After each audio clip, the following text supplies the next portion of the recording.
Hello, everyone, and thank you so much for joining us today, and welcome to the UPS Forwarding Hub's Choosing the Right Shipment Mode for Your Business webinar. Now, before I introduce our awesome speakers, here are a couple of quick administrative updates.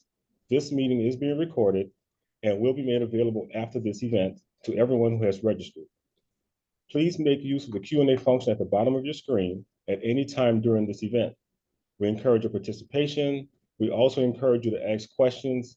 We will try our best to answer all of your questions during the call through the Q&A function. But if necessary, we can contact you one-on-one after the call. My name is Ron Andre, your host for the call today. I am a senior product marketing analyst here at UPS, supporting the North American air freight product. And I am excited to introduce to all of you our speakers on this call. To get us moving this morning, we have Michael Shemp, Senior Customer Support Manager within the UPS Global Freight Forwarding. Mike works with our customers and their partners to make sure UPS has the right level of support to ship their freight with ease. Mike holds a Master's of Business Administration with a focus on entrepreneurship from Clemson University. Go Tigers. Not the LSU Tigers, but they're still a Tiger. The real ones. Keeping us energized and rolling along, we have the John Burnham, who is the Senior Product Digital Manager supporting the UPS Forwarding Hub. John loves finding solutions to customer needs through the use of technology or product development. John holds a bachelor's degree in business administration and marketing from the Georgia State University. For legal purposes, I'm going to read the following message verbatim, and then we'll be ready to start today's great content. This presentation is for informational purposes only. It does not constitute legal advice. Please consult with your own legal counsel for such advice. Do not rely on this information without performing your own research. With that said, let's take a look at today's agenda. First up, Mike is going to walk us through the top 5 things to know before you book a North American air freight shipment, followed by John, who will take us through a live interactive demonstration of the UPS Forwarding Hub, including how to book a North American air freight shipment from start to finish, including out-guided flow, how to fill out paperwork, tracking, and getting support. We will then answer any questions you may have live on the call. I will now hand it over to Michael to present to you all the top 5 things to know with North American air freight shipments. Mike? Hey, thanks, Ron. I appreciate it. So I'm going to be talking us through the 5 considerations when you're considering a shipping provider. And I think that this question is the main question that you have to answer. What's important to your business?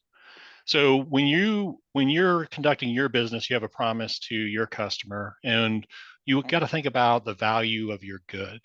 So when we think about the value of your good, high value shipments that have a priority, it's important that you think about that value and then how it relates to risk.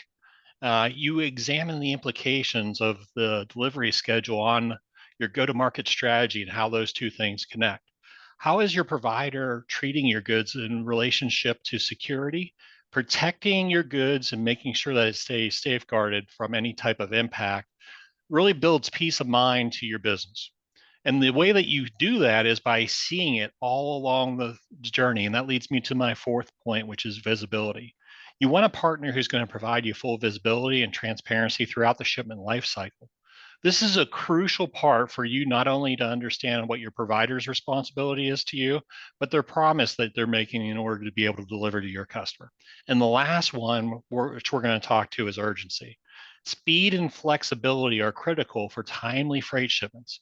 So when you're thinking about a provider, you have to think about how fast it's going to get to them and whether that's going to help keep your business as promised or whether or not that's going to detract from your overall brand experience.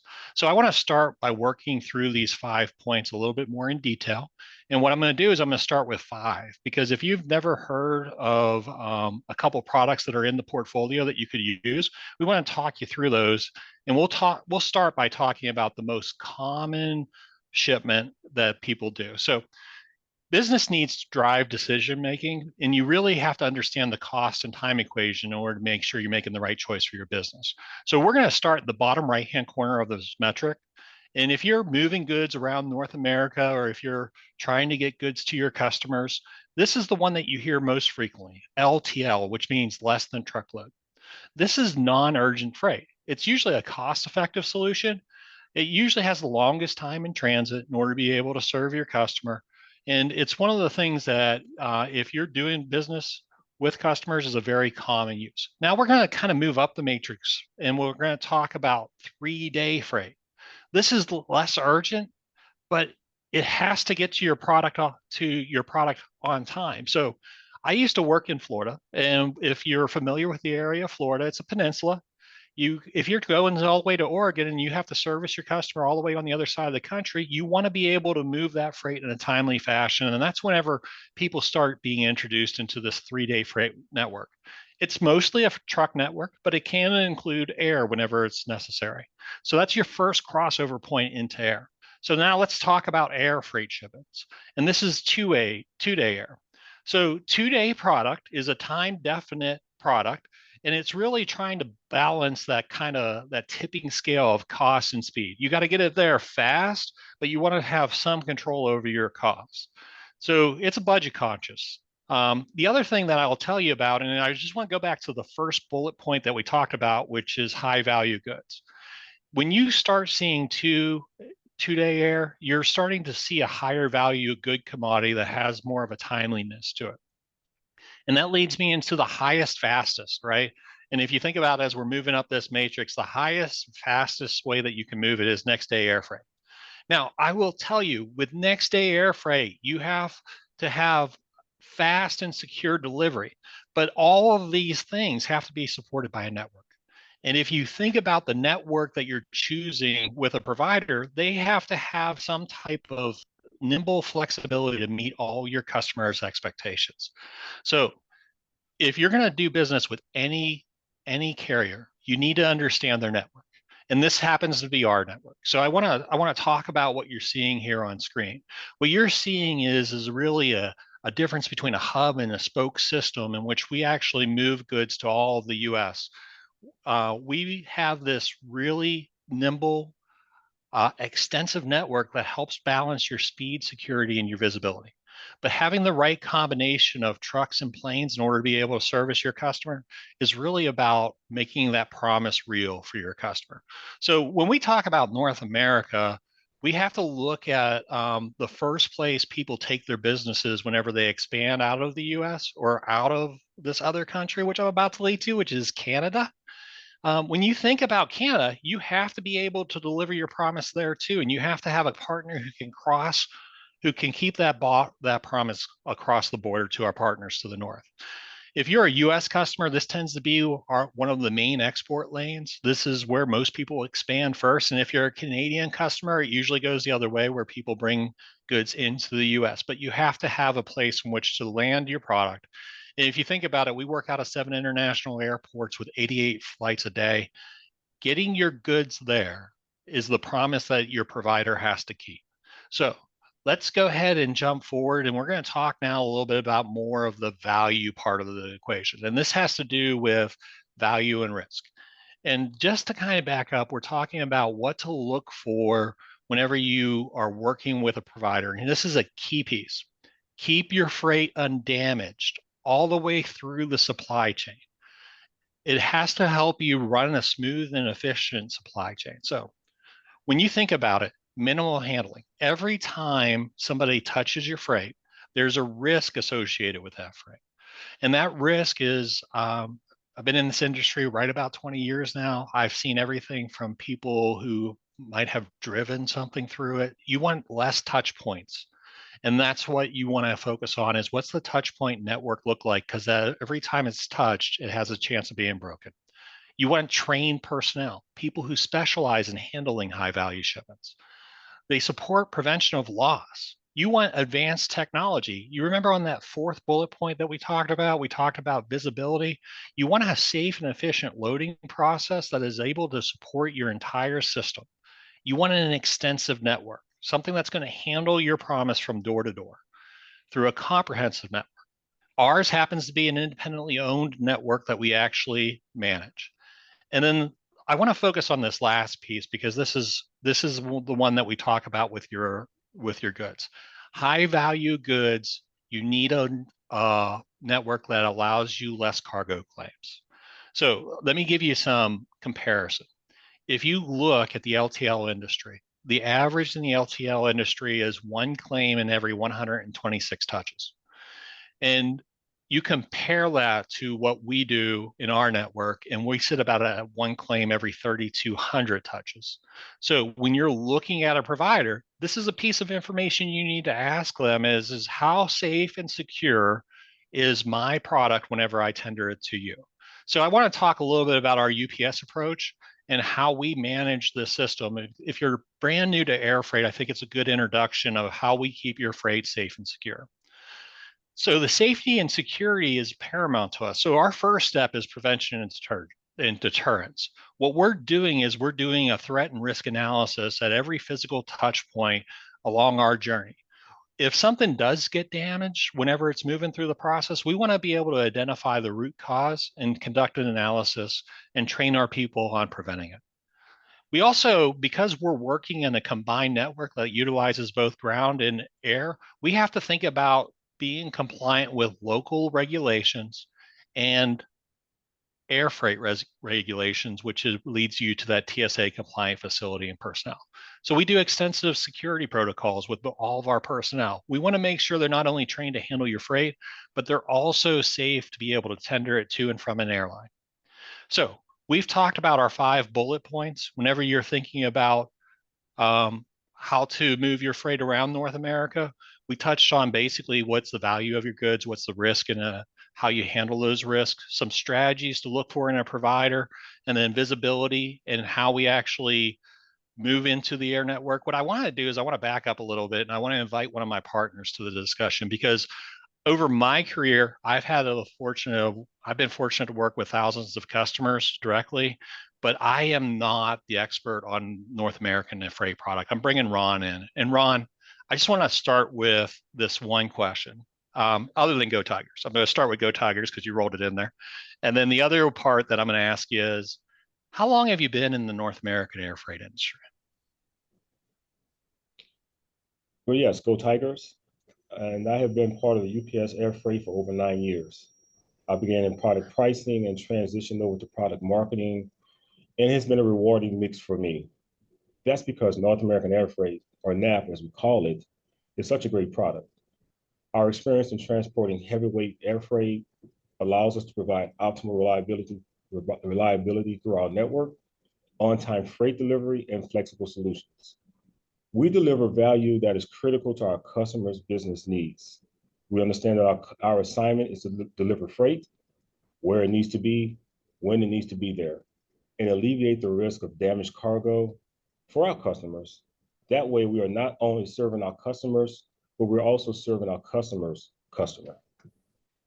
So let me ask you, Ron, we went through a lot of discussion on LTL all the way through next day, but next day has this really high cost and it also has this fast turnaround time, right? Can you kind of talk us through a little bit of the customers that you've seen, why they use next day over any other product? Yeah, I'm happy to. Customers who use our next day service do so because they have cargo that urgently has to move from point A and get delivered to point B. Our next day customers demand speed, but they also require reliability, visibility, and security. NAP's next day service encompasses these benefits. Some examples are, as you said, high value, high risk cargo, but then also there's medical equipment, parts to alleviate downtime in manufacturing plants, aircraft and truck engines, or auto parts that are needed at dealerships. Huh. So how does that, I guess when you jump in the 2-day product, what do you see as being different in that product? Or what industries use that product more? Well, first, let me say this. Customers who use our 2-day service can expect the same level of benefits as any customer using our 1-day service. These customers opt for the 2nd-day service because they may have different time requirements. Although it's urgent, it may not have to arrive next day. Sometimes for customers, it's just a more cost-effective solution.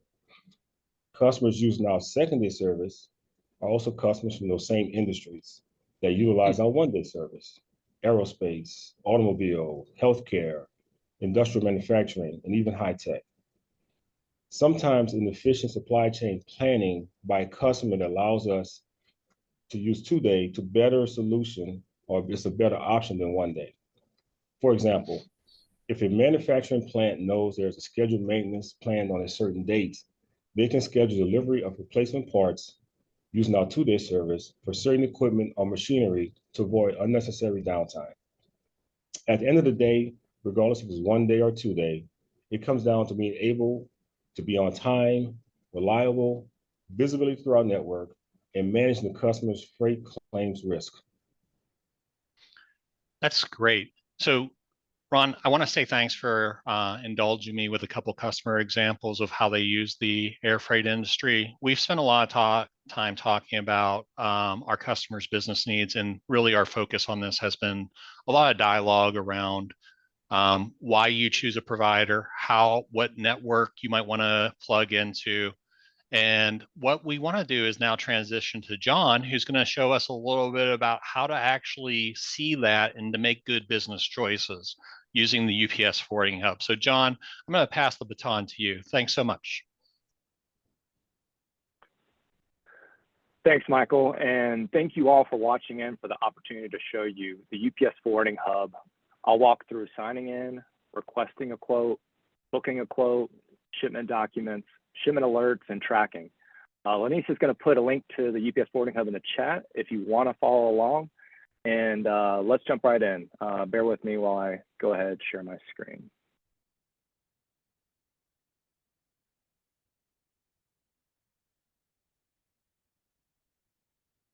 All right, just a sanity check here. Mike, you seeing the screen okay? Yep, can see it just fine, John. Thank you. Let me move this. If you already have a login to ups.com, you can use it in the UPS Forwarding Hub. Otherwise, click Sign Up button to set up your login. I'm going to go ahead and move in where I'm signed in. If you don't have an account with us, I highly recommend you complete the steps to personalize your account setup and request a new account so that you can easily access that when requesting a quote, and it'll help to auto-populate information further in the booking process. Now let's request a quote by clicking quote on the left-hand side. If it's your first time going through the UPS Forwarding Hub, I would suggest using the guided experience, which I'll use for this conversation. You can see it on the right-hand side and toggle it on and off. Since we're talking about North American air freight, I'm going to select get a quote for air freight. However, I like to call to your attention the other modes we have available, as well as the option to get a quote for all modes. The first step to get a quote is to tell us the route in which the cargo is originating and the destination. I'll click to enter a location, and for this conversation, I'm going to say Alpharetta, Georgia, United States, as my origin. By default, we ask if you expect UPS to pick up the cargo. However, if you're dropping the cargo off with us, you can select the Airport Service Center option. Also, if you have an account that matches the location, you'll see an option to use that account in the quote. And the same goes for destination. So I'm going to say, yes, I want to use my account at origin, and I'll go ahead and enter destination. And for that location, I'm going to use 90303 in California, Inglewood. I'll hit continue to get to the second step.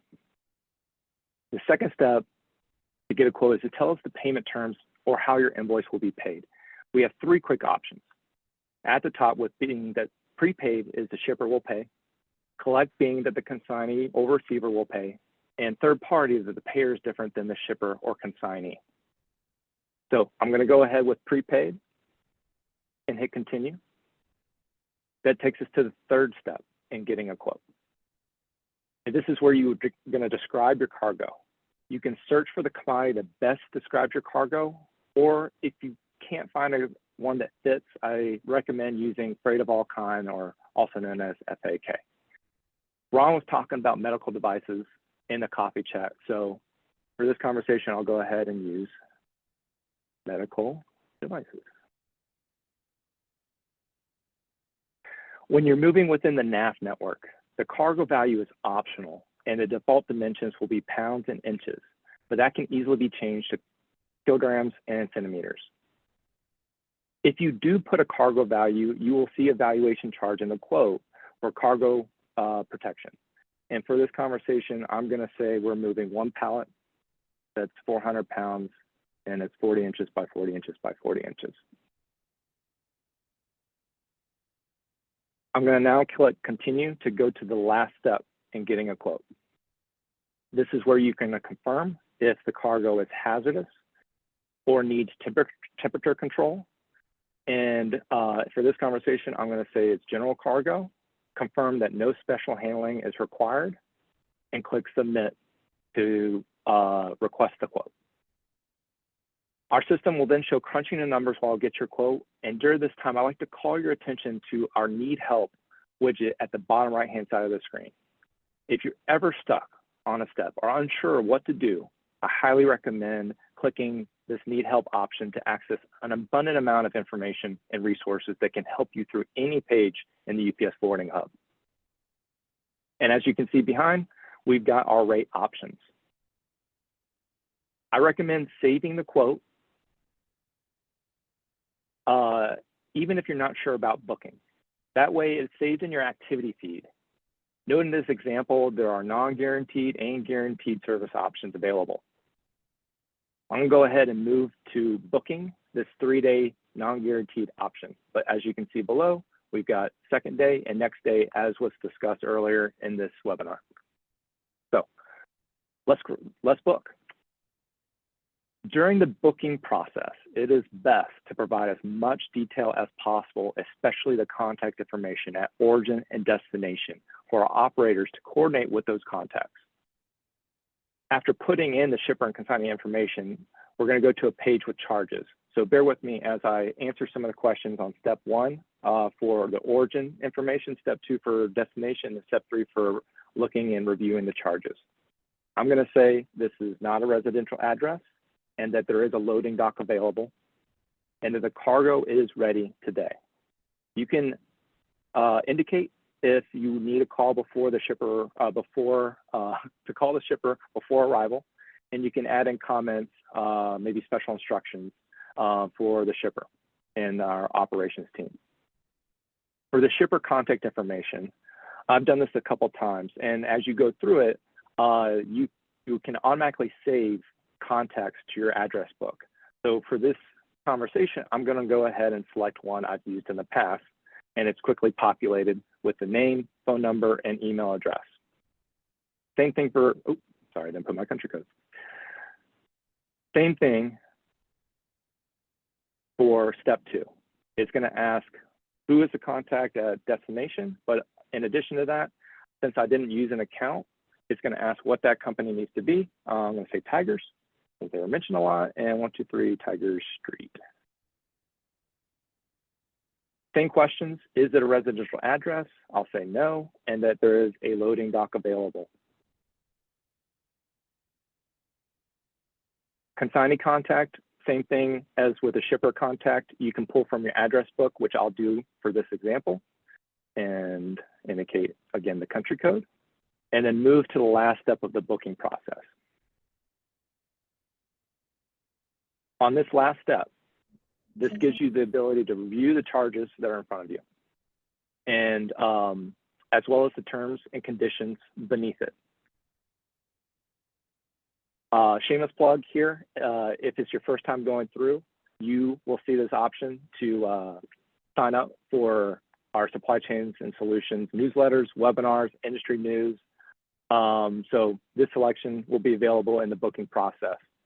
But if I want to proceed with this booking, you'll need to check the box that you approve the charges, understand that you're subject to change based on the disclaimer that's above, and I can go right into submitting that booking.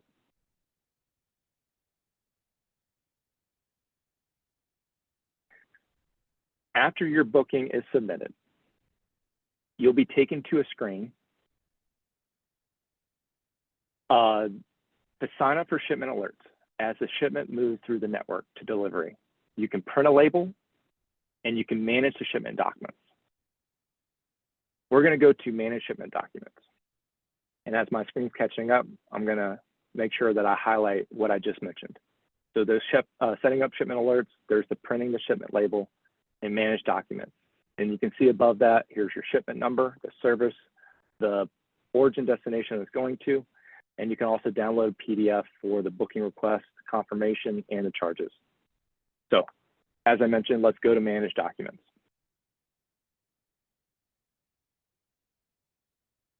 So for the purpose of this conversation, I'm going to walk you through how you can create an airway bill online that will go directly to our operations team for your shipment. If you're used to filling out a bill of lading, the airway bill serves the same purpose. So let's go ahead and complete online. And as you can see, it's already 99% complete with the information keyed in before. So you've got the information for the shipper, the consignee, the service, shipment details, method of payment, and terms and conditions within the airway bill. I'm going to say agree and move to optional information, where you can enter more information around the shipper, more information around the consignee or shipment details or handling instructions. Once that all looks good, and as you go and fill out this information, you'll see guided tips along the way to help you complete each step. Once all this information looks good, I'm going to click sign and upload document, which will take me to DocuSign. And at that point, it's simply a matter of clicking the sign, putting in your title, and then submitting it back into the system. So bear with me here a couple seconds while I do that.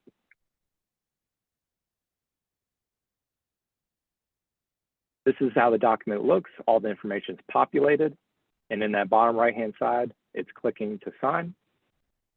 And now I'll finish. And I'll be taken back into the UPS Forwarding Hub with that document completed, signed, and sent into our operations team so they can pick up from there, and it can seamlessly work through the process to delivery.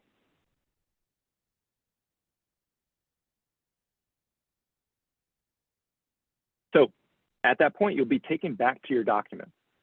If you're crossing a border, you will need a commercial invoice, which you can download a PDF template and upload. And you have an option to upload a packing list as well. Now, let's go back to the dashboard to see how that activity that we just did is represented.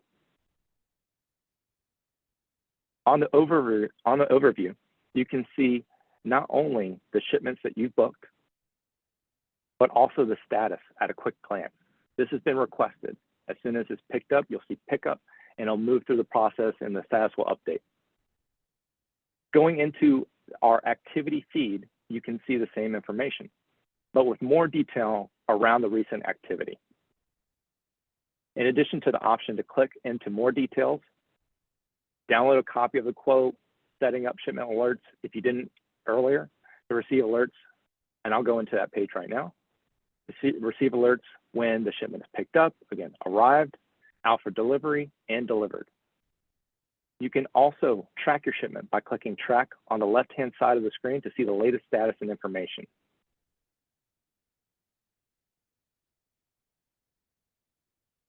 As you see, that online booking request that I put in is here and ready to be tracked throughout. To recap, we went through requesting a quote, booking a quote, shipment documents, shipment alerts, and tracking. I'll now pass it back to Ron for Q&A, and again, appreciate the time.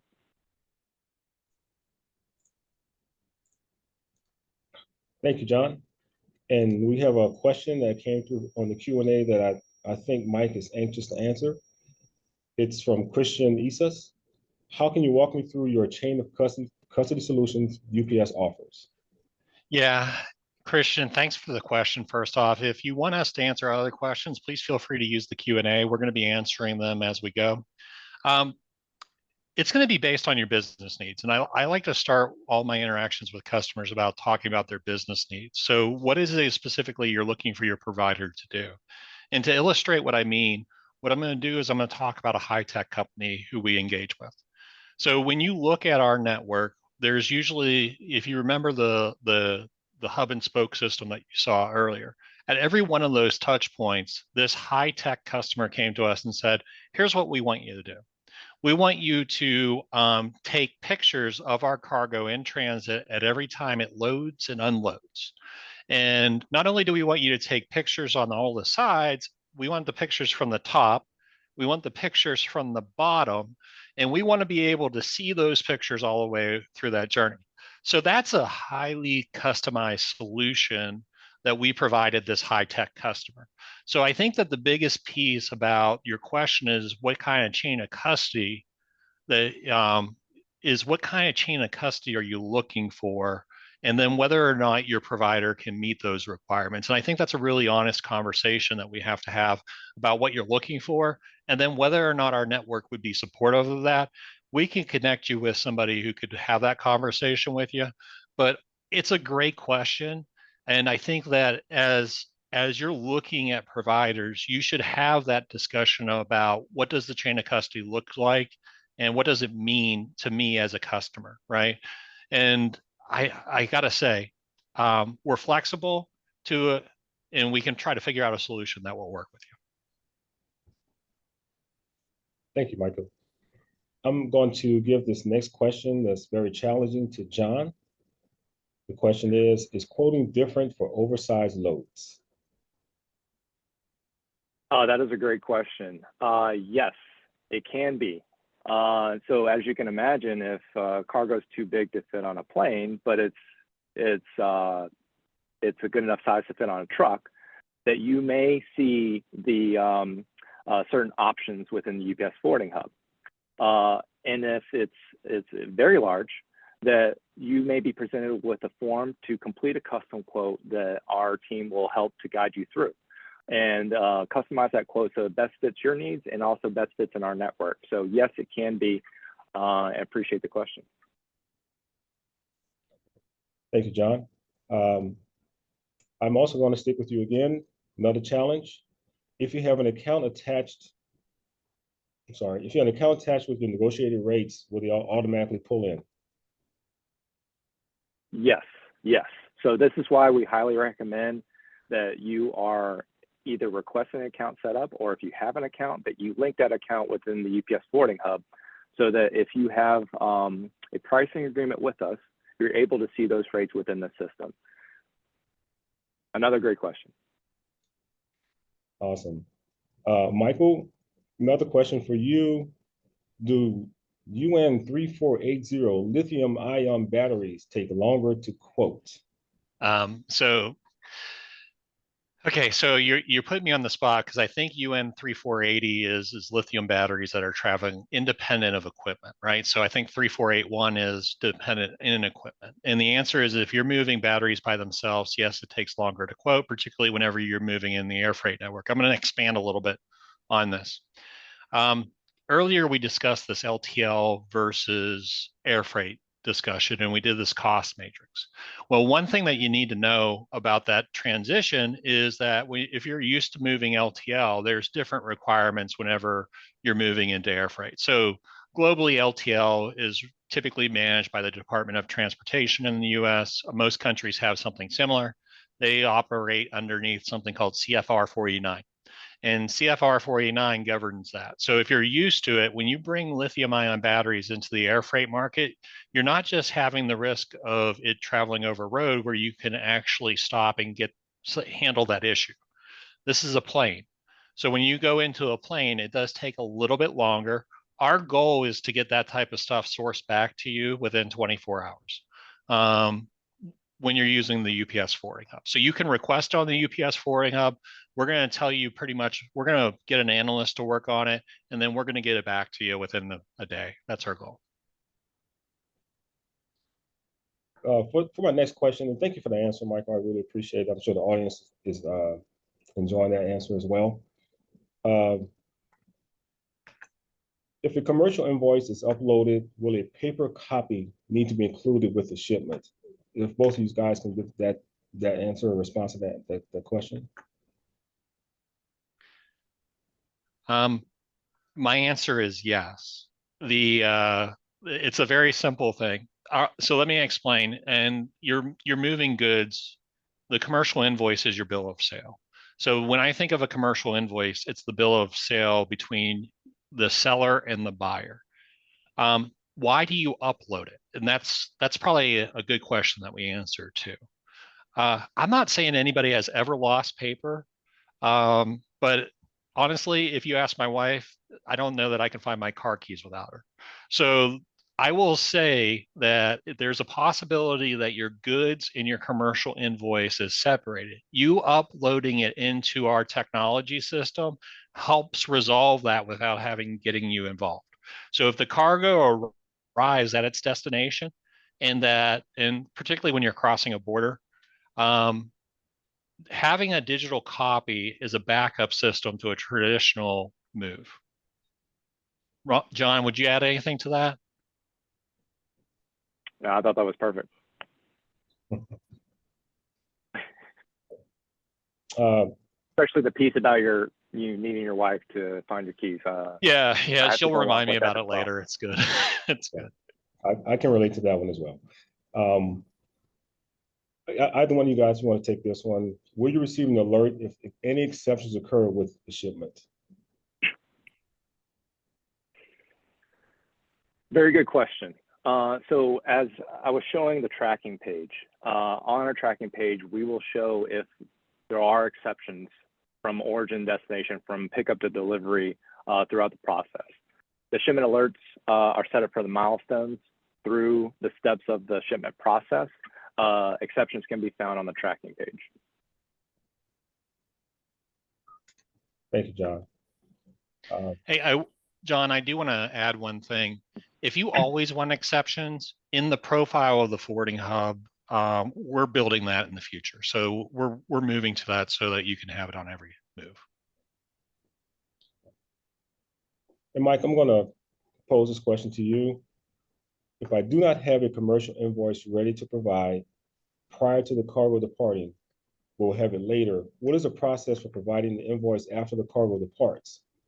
What is the best way to ensure the invoice is received by UPS to be added to the rest of the shipment stocks?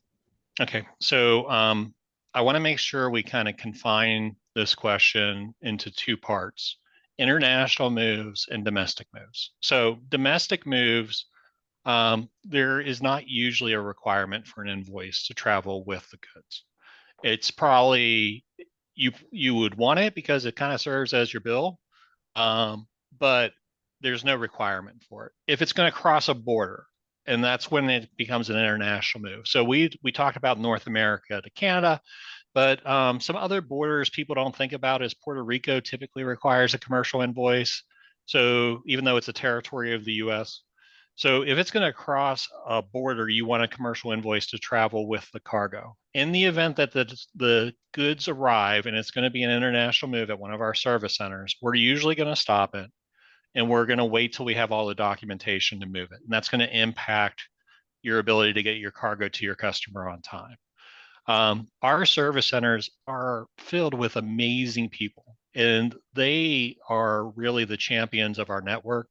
They are the ones who help make sure everything's good and your experience is delivered in the way that it is. So what they'll do is they'll reach out to you and they'll ask for the documentation they need in order to be able to cross the border. Excellent, excellent. The next question, what service can I use to ship freight locally that is not urgent or does not require air shipping? I believe I'll answer that one. You can use North American Air Freight's service, 1 day, 2 day, 3 day service. We have an excellent ground service that we can move shipments within our network. You can also go on to the UFH site and order that shipment online.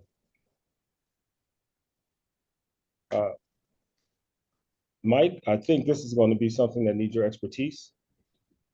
I noticed that a few of our packages had some type of GPS tracker that gets removed upon delivery. Can you provide me with a high-level overview and how we could potentially leverage this to lower our mobile devices shrinkage? Okay. Um, so I'm not sure as far as the mobile devices. I haven't seen the GPSs on the mobile devices. I see most of them in the healthcare segment. So if you're working in the healthcare segment, a lot of the GPS stuff has to do with tracking like pharmaceutical goods that's moving along the network. So typically, if you're going to do that type of move, I'm going to go back and recommend you sit down with a consultant with UPS and talk about your needs. There's a way to do it, and the way is that you have to have a plan to capture the GPS at the arrival and have it be sent back to you. But it's just one of those really sophisticated things that we need to talk with you about your individual needs and then be able to put a program together that makes sense. But Christian, thanks for the question. There are solutions out there. We just would have to sit down and see what you're talking about and make sure it makes sense to you. Awesome, awesome. Mike, I think I want to stay with you with this question. During the quote request process, how does the user indicate that the shipment needs to move inbound? Yeah. So what's really unique about the international and North American air freight network, right, is most of our facilities are in bond. So when you deal with LTL, it has this kind of open source, not a requirement to be in bond. So that question comes up a lot more frequently whenever you're taking somebody who's used to historical LTL and wanting to use like our 3-day or our next day air network. We're used to crossing borders in our network. The agility of our network and the flexibility of our network is most of our stuff travels in bond. It would be the rare case it wouldn't. So we would almost have to undo it from my perspective. Thank you, Mike. Great answer. John, I know you can answer this one. I currently use the UPS website to book and track shipments. Can you explain the difference with using the UFH UPS forwarding hub? Hey, another great question. I love these questions. That the main difference I see is that if you're going to ups.com, it's under 150 pounds, that is a place to be. If it's over 150 pounds, come to the UPS forwarding hub and we'll handle your goods. I don't know, Mike, if you want to add anything to that. The only other difference, so the great thing about being one UPS, and this is the thing that I would tell you, is your login works the exact same as it does on ups.com on the UPS forwarding hub. So you don't need a different log.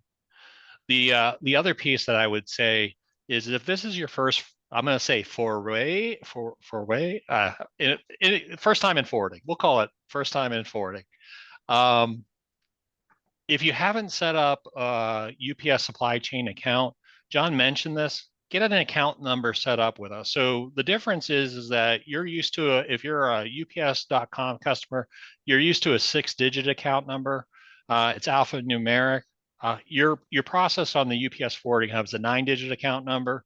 And that really has to do with just basically who's going to be managing your goods across borders. Get an account number.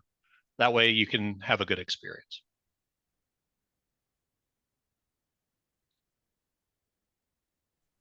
Awesome, awesome. Thank you. These questions keep rolling in. You guys giving some great answers. John, I think this is something that you can answer for us. If you drop shipping to a customer, but do not want them to see the transfer rate, can you only do an electronic CI to keep them from having visibility to those rates?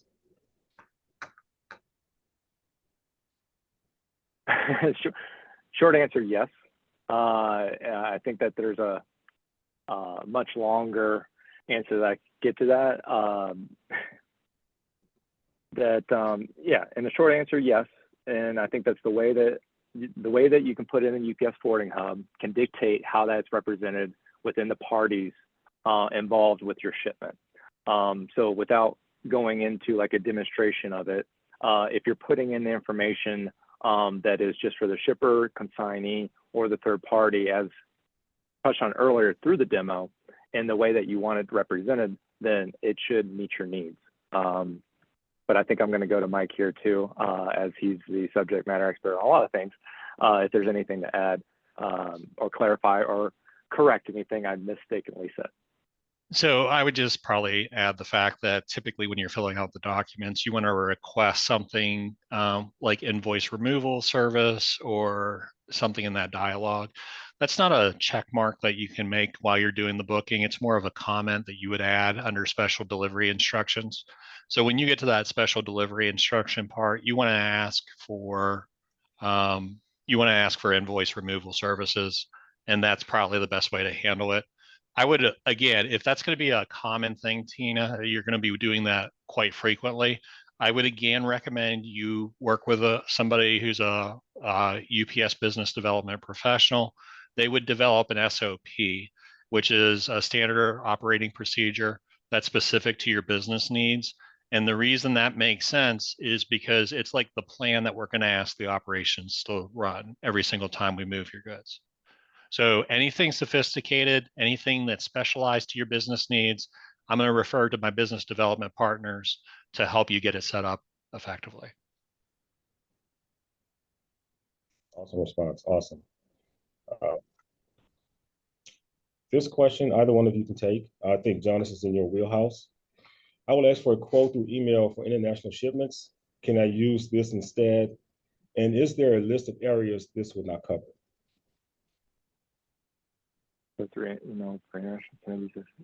Oh, yes, absolutely. So I know we just demonstrated what it was like for North American air freight, but as I touched on, when you're going to get a quote, there's other modes that you have available there. And especially within air freight and internationally, those options are available as well. We did cover on this in a webinar earlier this year when we were talking about international air freight. So I think that it'd be good to go and find the material we put out online or the recording that we have out there for the webinar on international air freight. But absolutely 100% or 1,000%, I want to say, is that the UPS Forwarding Hub can be used for the international moves as well. Thank you, John. I think our next webinar is going to cover ocean. So I think that's like a plan is we'll be talking about ocean quoting on the UPS Forwarding Hub and the nuance of it. So, stay tuned for the next question and answer session too, because that one's going to be all about water. And John, I think I'm going to stick with you for this one. Yep. This is from Nick Gentry. I have a login for ups.com for tracking, tracing, and so forth. Asking to ensure I heard you correctly. If I have a ups.com login, that it can also be used as my login for the UPS Forwarding Hub site. Is that correct? Yes, that is correct. So when you click the login on ups.com and you click the login UPS Forwarding Hub, it's the same place that it's taking you. And it'll ask for your username and password. It's the same thing in the Forwarding Hub as it is for ups.com. You did hear correctly. Thank you. Thank you. Mike, this one's for you. I'm sure you can answer this one. Thinking through signature confirmation opportunities, we observed at our stores what controls are in place to ensure the driver is obtaining signature confirmation and delivering at the same time. In some cases, no signature was acquired but delivered, and in some cases, it was marked delivered by cutoff time, but actually delivered at a later time. In some cases, a picture was taken when store was closed and delivered later. Yeah. Okay, Christian, this is like a curveball, and you're going to make me go back to my days in small package, right? What you're talking about, if I remember the terminology right, is a commercial delivery.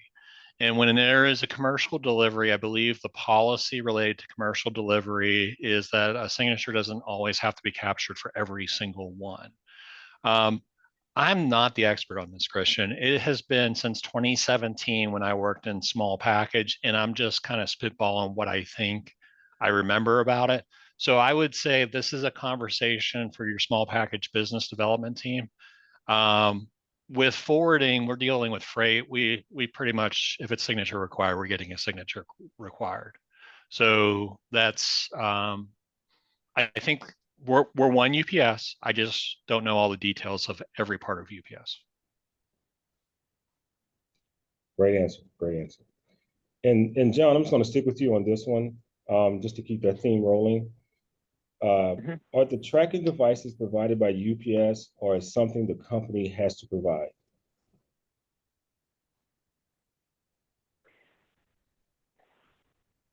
I'm sorry, I said John, I meant Mike. Yeah. I've seen it both ways. I would say, yeah, I've seen it both ways. So yeah. there's some medical providers who have their own. So there's some medical companies, when they're moving these goods, have their own devices. And then sometimes they're working with our solutions team to find a device. I would tell you that when we're looking, it's really one of those things about whether or not we have the availability of the solution based on your business need. So I've seen it go both ways on that.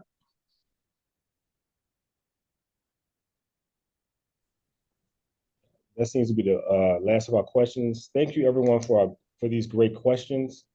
Thank our panelists, John Burnham and Michael Shem, for their great responses and great detail explaining and demonstrating the NAF Air Freight Network and the UFH site. Please visit the site to see how simple and quick you can get quotes for North American Air Freight. And Michael, thank us again for your expertise and your experience and knowledge for everything you do for UPS, great GFF. Also, before I go, there's going to be a survey. Please complete the survey. Let us know how we're doing. Let us know what you think we should improve. Let us know what you think of UFH overall. And with that, John, Mike, I think our time has come to an end today. Thank you all for joining, and have a great and wonderful day. Thanks, everybody. Thanks, everyone.